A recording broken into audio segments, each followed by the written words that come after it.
Ka office of Superintendent of Police ka East Khasi Hills kana Thong Shilak tingka ya kinu ki brio ki bala ban ajing tip halor ka jing japan with bom IED hat Them Metor hinin ka mit si sajan ban labdin ban itu ya ki brio ki bedan kti.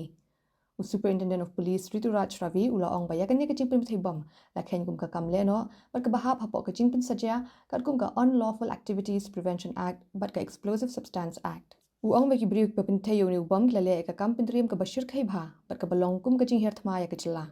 Uniu he pulit upintip bakarukam pen bethai ubam kaya seriem bat kijing bethai bom hakis number alet no ya kibala kam da kaseng hinyo trap National Liberation Council. Riu ang bahakani ka kanti baminta ang patchim na dan kinu kiseng kiban kam ya kajing dan kati hakani kajing bethai bom. Upintip baki pulit kira register da suwo moto FIR halor kani kajing dia Hasadar Police Station hapok ka UAP Act bat ka Explosive Substance Act. मैं आ रहा था कचरा फेंक के आ रहा था dustbin में कचरा फेंकने गया था तो ठीक आ रहा था जैसे मैंने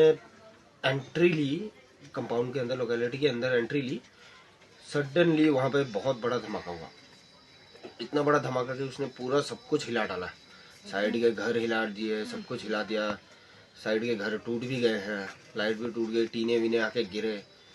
सीआरपी वाले जो बैठे थे वो भी गिर गए वो भी भागे वहाँ से सब भागे एक दो टीना आके मेरे पैर पे लगा पैर पे इंजरी हो गई फिर पता ही नहीं चला उस टाइम तो भाग दौड़ में कुछ समझ ही नहीं आ रहा था क्या करे क्या ना करे तो यहाँ वहाँ से फिर जो सामने था उनको लेके साइड में किया सबने फिर बाद में देखा तो मेरे भी पैर वैर कट गया है तो फिर उसके बाद हॉस्पिटल लेके गए